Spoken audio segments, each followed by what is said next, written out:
Gracias. Con su permiso, compañero presidente, compañeros senadores. A nombre de la Comisión de Atención a Grupos Vulnerables, me permito en mi intervención fundamentar 3 dictámenes a punto de acuerdo en materia de derecho de personas con discapacidad. Con la presentación de estos dictámenes, la Comisión ratifica su compromiso de contribuir al mejoramiento de las condiciones de vida de las personas con discapacidad. Si bien se reconocen los esfuerzos institucionales realizados en los diversos ámbitos de la función pública, es necesario continuar trabajando para seguir fortaleciendo las acciones e instrumentos de política pública, como son los censos de población, y por supuesto dar seguimiento a los compromisos derivados de la ratificación de instrumentos internacionales en materia sobre la Convención de los Derechos de las Personas con Discapacidad. En nuestro país existe un importante número no cuantificado de personas que presentan acondroplasia, situación que les genera una serie de problemas como la discriminación. Es considerada como una discapacidad por la Organización Mundial de la Salud, un trastorno genético que afecta el crecimiento óseo. El Instituto Nacional de Estadística y Geografía, INEGI, no cuenta hoy en día con un padrón de personas que vivan con androplasia en México, por lo que resulta la necesidad de contar con un censo que permita conocer en qué condiciones estamos y cuántas personas tienen este problema de discapacidad.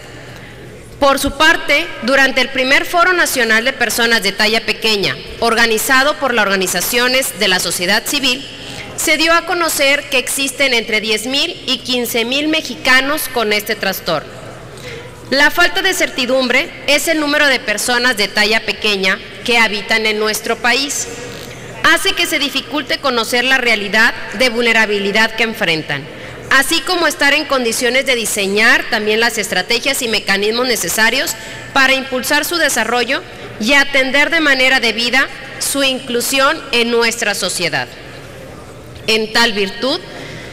el primer dictamen se propone que el Senado de la República exhorte respetuosamente al presidente de la Junta de Gobierno del Instituto Nacional de Estadística y Geografía a efecto de realizar las gestiones necesarias a fin de que en el próximo censo de población se diseñen los indicadores necesarios que permitan conocer los datos más precisos sobre las personas de talla pequeña, con el objeto de las distintas dependencias gubernamentales a niveles federal, estatal y municipal promuevan dentro de sus políticas públicas y que participen y promueven también en la integración social de las personas. El segundo dictamen que se presenta señala que los días 16 y 17 de septiembre del 2014, el Comité sobre los Derechos de las Personas con Discapacidad llevó a cabo una sesión, las 145 y 146, en la que examinó el informe inicial de México sobre el cumplimiento de la Convención sobre los Derechos de las Personas con Discapacidad. A partir de este examen, el comité emitió una serie de observaciones y recomendaciones a nuestro país para que avance el cumplimiento de los derechos de las personas con discapacidad. Ante este hecho, la Comisión de Atención a Grupos Vulnerables reconoce los esfuerzos realizados por el Gobierno de la República en la materia, así como por el Poder Legislativo, pero también la necesidad de fortalecer la creación, el desarrollo e impulso de las políticas tendientes a garantizar la inclusión de las personas con discapacidad y en el respeto pleno de sus derechos. En este contexto, se requiere que reconozcamos las recomendaciones y sobre todo acatar las señaladas por el Comité sobre los Derechos de las Personas con Discapacidad y trabajemos en su cumplimiento con el firme propósito de promover y proteger los derechos de 7.7 millones de personas que viven con discapacidad en nuestro país. Por lo expuesto, se propone exhortar respetuosamente a la Federación y a las entidades federativas, a los municipios y a las demarcaciones territoriales y del Distrito Federal, en el ámbito de sus respectivas competencias, a publicitar y darle puntual seguimiento a las observaciones realizadas por el Comité sobre los Derechos de las Personas con Discapacidad de la Organización de las Naciones Unidas,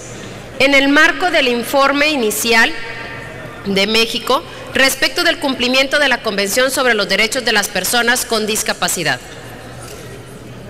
Finalmente, como tercer dictamen,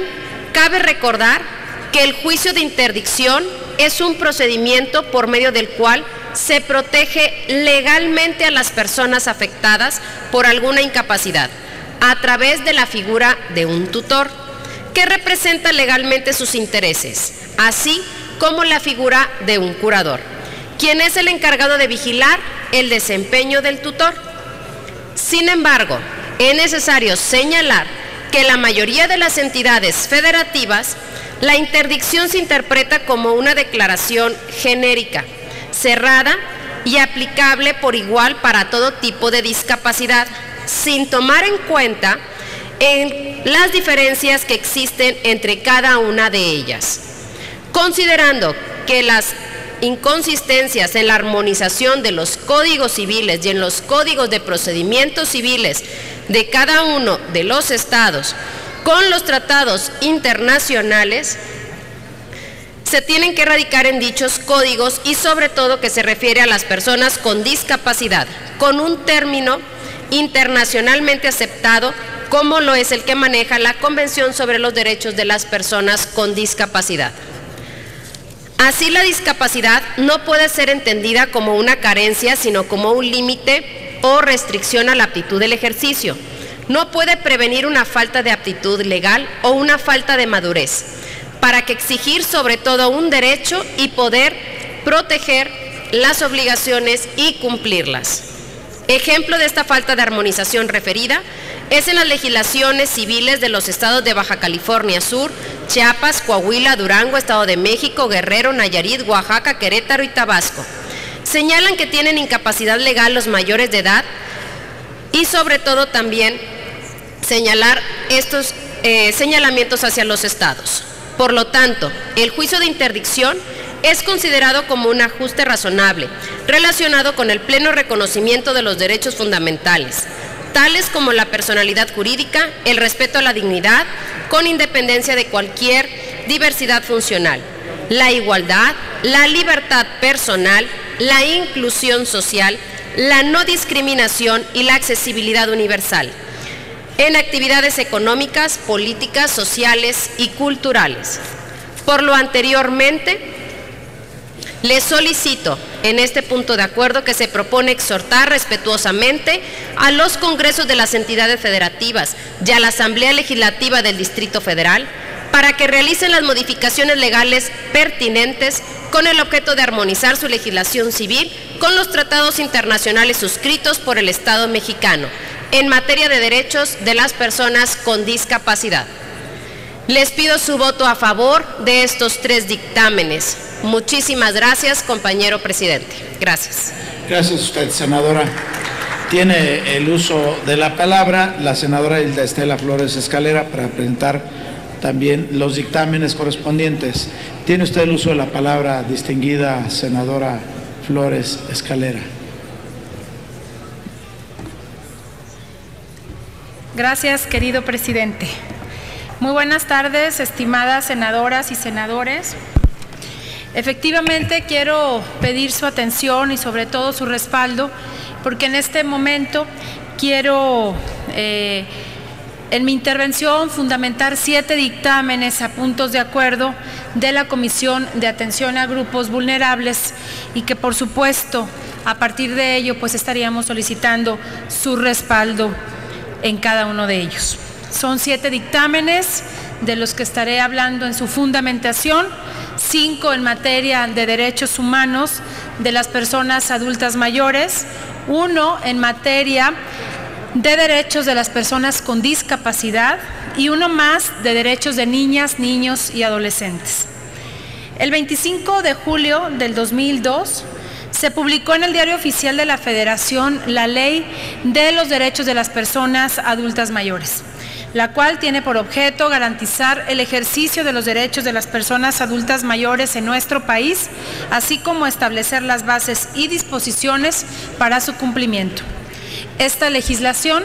busca regular principalmente la política pública nacional para la observancia de los derechos de las personas adultas mayores, los principios, objetivos, programas, responsabilidades e instrumentos que la Administración Pública Federal, las entidades federativas y los municipios deberán observar en la planeación y aplicación de la política pública nacional y al Instituto Nacional de las Personas Adultas Mayores, INAPAM.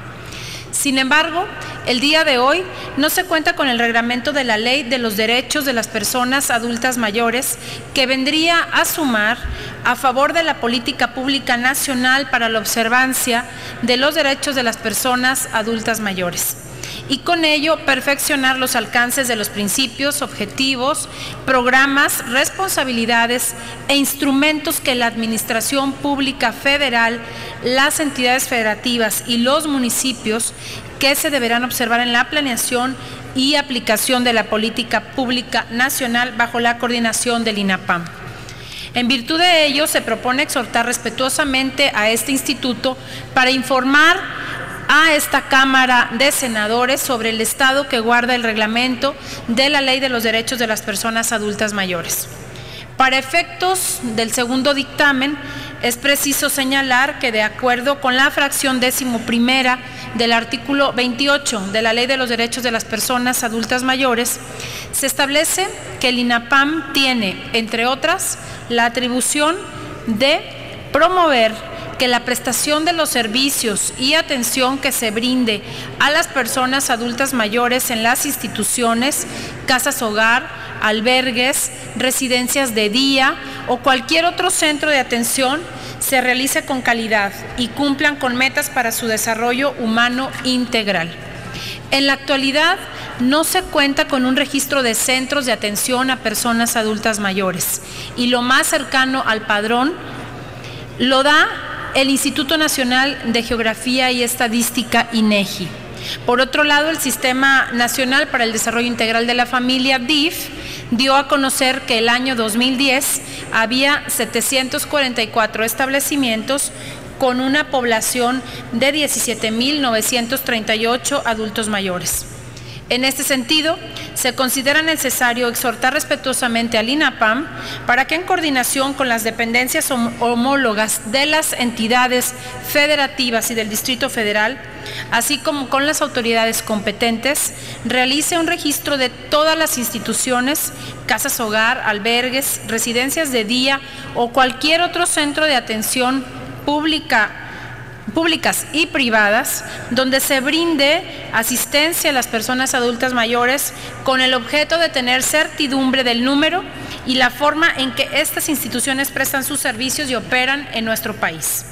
Como tercer dictamen, es importante señalar que en el año 2014 la base de la pirámide poblacional es más angosta que en 1990, debido a que la proporción de niños y jóvenes es menor. En este sentido, se observa que la participación relativa de adultos mayores se aumentó en este periodo de 6.2 a 9.7% y se espera que en el 2050 se incremente al 21.5%. De acuerdo con cifras del INEGI, la tasa de participación económica de la población de 60 años y más fue de 33.7%, y de este porcentaje la mayoría labora por cuenta propia, el 50.5%, mientras que 4.9% son trabajadores sin pago. Una tercera parte de los adultos mayores económicamente activos, 35.5%, es subordinada y remunerada, y la mitad de estos no reciben prestaciones, el 49.2%. Se tiene conocimiento que la discriminación y marginación hacia las personas adultas mayores tiene diversos factores como el cultural, social y económico. Sin embargo, existe uno que puede ser de mayor importancia para incrementar y motivar muchas de las acciones y actitudes de exclusión, y es el estereotipo de la desvalorización de las personas por llegar a cierta edad, atribuyéndoles características negativas como improductividad, ineficiencia y las propias enfermedades. Por lo anteriormente expuesto, se exhorta respetuosamente al INAPAM, al DIF y al CONAPRED a instrumentar e impulsar acciones en favor del bienestar de las personas adultas mayores en nuestro país, así como fomentar y sensibilizar a la sociedad sobre una cultura de prevención y eliminación de la discriminación hacia las personas adultas mayores. Dentro de las consideraciones del cuarto dictamen, se señala que en abril de 2015, dentro del marco de la Semana de Seguridad Social en el Senado de la República, el director general del ISSSTE hizo público el compromiso de que dicho instituto eliminaría el pase de vigencia de derechos, el cual obligaba a los jubilados y pensionados a acudir 2 veces por año a las oficinas administrativas a comprobar que están vivos y así poder seguir cobrando sus pensiones. El 29 de abril de ese año, la Junta Directiva, con el respaldo unánime de las representaciones sindicales, aprobó la cancelación del pase de vigencia presencial para cerca de 1 millón de jubilados y pensionados del instituto. En el acuerdo aprobado, se eliminó el pase de vigencia presencial y se instruyó a la Dirección de Prestaciones Económicas, Sociales y Culturales a llevar a cabo las acciones necesarias para la verificación del estatus de los pensionados y jubilados sin que estos tuvieran que presentarse en las instalaciones del instituto. Por lo anteriormente señalado, se propone exhortar entonces respetuosamente a la Secretaría de Desarrollo Social a efecto de modificar las reglas de operación del programa Pensión para Adultos Mayores, mejor conocido como 65 y más, a fin de que el modo de efectuar la comprobación de supervivencia de las y los beneficiarios de dicho programa se realice a través de diferentes medios, buscando con ello facilitar la comprobación de supervivencia para las personas adultas mayores beneficiarias del programa. Estimado presidente, quiero pedirle un poquito más de tiempo, ya estoy por terminar, estoy agrupando, como dije, 7 dictámenes y le pediría también, porque estoy omitiendo algunos párrafos, que me haga el gran favor de poner íntegra mi participación en el diario de los debates. Gracias. Como quinto dictamen, es necesario señalar que a nivel mundial se vive un proceso único e irreversible de transición demográfica, el cual trae como resultado poblaciones más envejecidas en todos los países. Por un lado, los índices de fertilidad van a la baja, mientras que la proporción de personas de 60 años o más se duplicará, esperando que para el año 2050 esta población alcance los 2.000 millones de personas. Aunado a lo anterior, se espera que en la mayoría de los países el número de personas de más de 80 años se duplique hasta alcanzar los casi 400 millones. Según datos del INEGI, en el año 2003 en México, la población de personas mayores de 60 años superaba los 10.9 millones de habitantes, lo que representa alrededor del 9% de la población total de nuestro país. Durante el segundo trimestre de 2013, la tasa de participación económica de la población de 60 años y más fue de 33.8%. Por su parte, en 2011, la morbilidad hospitalaria más alta en el grupo de adultos mayores fue por diabetes mellitus, ubicándose en la población de 75 a 79 años. En 2012, el déficit visual fue el principal síndrome geriátrico en la población adulta mayor, ya que 47 de cada 100 lo presentaron. En virtud de lo anterior, atendiendo las barreras que viven las personas adultas mayores, se exhorta respetuosamente a las Secretarías de Salud y de Desarrollo Social para que, en coordinación con sus homólogas de las entidades federativas y del Distrito Federal, fortalezcan y difundan con mayor amplitud los programas, políticas públicas y estrategias destinadas a mejorar la calidad de vida de las personas adultas mayores en nuestro país. Asimismo, a la Secretaría de Salud, así como a sus homólogas de las entidades federativas y del Distrito Federal, para que promuevan la especialidad de geriatría en las universidades públicas del país. Como fundamento al sexto dictamen, El 15 de julio del 2014, elementos de la Policía Federal rescataron cerca de 500 personas, la mayoría menores de edad, quienes presuntamente estaban privados de su libertad en una casa hogar ubicada en la ciudad de Zamora, en el estado de Michoacán. La casa hogar era conocida como la Gran Familia. A la luz de los acontecimientos sucedidos en la casa hogar La Gran Familia, el Fondo de las Naciones Unidas para la Infancia de la Organización de las Naciones Unidas, UNICEF, pidió a las autoridades mexicanas a colocar en el centro de la agenda nacional la revisión de los procesos de institucionalización y cuidados de niños y niñas e instó a elaborar un sistema de registro de albergues y casas de cuidado que han sido privadas de su medio familiar. Por su parte, el 4 de diciembre del 2014, como todos sabemos, se publicó en el Diario Oficial de la Federación la Ley General de los Derechos de Niñas, Niños y Adolescentes, ley que tuvo su origen en una propuesta del Ejecutivo Federal y cuya aprobación implicó un importante esfuerzo y una gran responsabilidad del Honorable Congreso de la Unión. En la nueva legislación se desarrolla un único capítulo sobre los centros de asistencia social que señala que las autoridades de los 3 órdenes de gobierno establecerán, en el ámbito de sus respectivas competencias, los requisitos para autorizar, registrar, certificar y supervisar los centros de asistencia social a fin de garantizar el cumplimiento de los derechos de niñas, niños y adolescentes privados del cuidado parental o familiar atendidos en dichos centros. En este tenor, consideramos necesario conocer la situación en la que estos viven y se desarrollan en los diferentes albergues, orfanatorios, casas cuna y casas hogar, con el objeto de proteger sus derechos. Es por ello que proponemos aprobar el presente dictamen con el objeto de exhortar respetuosamente a la Procuraduría General de la República, al Sistema Nacional DIF y a la Comisión Nacional de los Derechos Humanos para que, en coordinación con sus homólogas estatales, remitan a esta soberanía un informe detallado sobre un informe detallado sobre los albergues, orfanatorios, casas cuna o casas hogar que se encuentran en territorio nacional y a realizar operativos de vigilancia de manera permanente con el objeto de salvaguardar los derechos humanos de niñas, niños y adolescentes que vivan en ellos. Finalmente, como séptimo dictamen, tenemos que, de acuerdo con la ONU, en todas las regiones del mundo, las personas con discapacidad tienen dificultades de acceso al mercado de trabajo y existe una brecha considerable entre las condiciones de trabajo y tendencias del empleo de las personas con y sin discapacidad.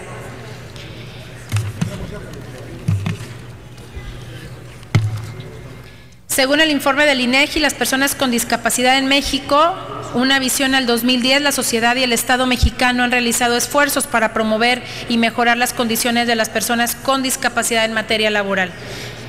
Ejemplo de ello es que en la Ley General para la Inclusión de las Personas con Discapacidad, en su artículo 11, se establece una serie de acciones que deberán llevar a cabo la Secretaría del Trabajo y Previsión Social para promover el derecho al trabajo y el empleo de las personas con discapacidad, entre las que destacan la prohibición de la discriminación laboral por esa condición, el diseño de políticas públicas para la inclusión laboral y la elaboración e instrumentación de un programa nacional de trabajo. Ante ello, la Secretaría del Trabajo y Previsión Social ha implementado el Programa Nacional de Trabajo y Empleo para Personas con Discapacidad 2014-18, que comprende la capacitación, creación de agencias de integración laboral, acceso a bolsas de trabajo, entre otras. Sin embargo, es necesario que continuemos potenciando este tema y todas las acciones en favor de las personas con discapacidad, por lo que se exhorta respetuosamente al CONADIS para fortalecer la promoción de los diferentes programas y políticas públicas que tienen como objeto mejorar la calidad de vida de las personas con discapacidad. Asimismo, a la Secretaría del Trabajo y Previsión Social para que fomente y coordine con sus homólogas de las entidades federativas y del Distrito Federal la elaboración de programas encaminados a generar empleo para las personas con discapacidad en el país. Esto es, a grandes rasgos, sinceramente, la fundamentación de estos 7 dictámenes. Estimadas compañeras, estimados compañeros, gracias por su atención, pero particularmente estoy segura que también nos darán su respaldo. Muchas gracias, presidente, por la consideración del tiempo. Es cuanto. Con todo gusto, senadora. Con su permiso, presidente, hoy vengo con un punto de acuerdo importante que a veces pasa omiso y más cuando no tenemos que ver en el tema, pero es importante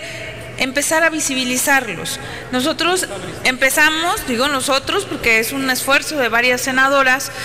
visibilizándolos, pidiendo un día en el que se les pudiera reconocer y donde pudiéramos hacer una reflexión, cuántas personas hay, qué es lo que hay que hacer por ellas, los de talla pequeña, pero también después vimos una problemática todavía mucho más fuerte. Resulta de que ellos no son sujetos a apoyos porque no son considerados discapacitados, porque pueden tocar, pueden caminar, pueden ver, pueden hablar, pero ¿qué con la estatura? Pareciera pequeño el problema como se les denomina a ellos, pero no, va mucho más allá. Ellos nos hacían una muestra poniéndonos un sillón enorme y decía, trata de subirte, trata de pedir un taxi, de subir un camión y vas a ver lo difícil que es cuando tienes una estatura pequeña. Entonces, aquí se trata de poderlos visibilizar y para poder trabajar políticas públicas que vayan a favor de ellos, pues había que saber cuántos hay en este país, en qué zonas se encuentran y resulta que no hay un estudio que lo diga. En el 2004, cuando INEGI hace un esfuerzo por ver cuántas personas discapacitadas hay en las casas, se hace, pero no se toma en cuenta la acondroplasia o conocidos como personas de talla baja o de estatura pequeña, y eso nos imposibilita el poder visibilizarlos, el poder decir son tantos en el país y se encuentran en tal o cual lado. Entonces, yo de verdad me encuentro demasiado sensible con este tema, quizá por eso hemos venido abanderándolo, porque un día tocó una persona a mi oficina de talla normal y me hablaba de este problema y yo decía, pues sí está bien, pero se me hacía raro que él lo dijera con tanta pasión, con tanta sensibilidad, si tenía una estatura normal. Después me dijo que su hijo tenía ese padecimiento, que no encontraba las razones y su esposa también tenía una estatura considerada normal, pero que todos estamos sujetos a este tipo de situaciones y que él soñaba, que él deseaba, que él quería poner un granito de arena para que su hijo pasara las mejores cosas en su vida y que no fuese una limitante su estatura, que no fuese causa, que él no fuese causa de problemas de discriminación como ya los veía, porque muchos de ellos no solamente la pena es moral, porque hay una discriminación porque son pequeños, hay una discriminación y por supuesto hay un poco acceso a las labores de casa, pero a veces se juntan dos cosas en una misma persona. La pena de no tener solvencia económica y la pena de tener una discapacidad, y ahí es donde la pena se hace más grande, se hace un vacío más fuerte. Entonces, yo de verdad reconocerle a la comisión el esfuerzo que viene haciendo, y aquí la petición es decirle a INEGI, decirle a la Secretaría de Hacienda, decirles que pongan su esfuerzo en este trabajo que ya van a realizar, hacer el conteo, para que también sean consideradas las personas con acondroplasia o con talla pequeña, para que podamos visibilizar el problema en el país, podamos saber cuántas personas hay y por supuesto a partir de ahí hacer nuestro trabajo, que es hacer políticas públicas a favor de estas personas, que no nomás son ellos, vuelvo a recordar que no solamente son ellos, son todas las familias, y que hay familias que no salen a trabajar, y si ellos no pueden trabajar no pueden tener sustento, y así se vuelve un círculo vicioso donde no solamente las personas con este padecimiento tienen la problemática, se vuelve un problema social, se vuelve un problema amplio. Entonces esa es la petición con este punto de acuerdo, que trae consigo varios trabajos, el trabajo de reconocer un día para poderlos visibilizar, poder hacer reflexiones de qué hemos hecho a favor de las personas de talla pequeña, también el que sean considerados como unas personas que tienen discapacidad para que sean sujetos a apoyos, y la base es lo que estamos pidiendo ahora en este punto de acuerdo. La base es poder conocer cuántas personas existen en este país con este padecimiento, con esta problemática, para que a partir del problema podamos encontrar ahora la solución juntos y existan políticas públicas en favor de ellos. Es cuanto, señor presidente.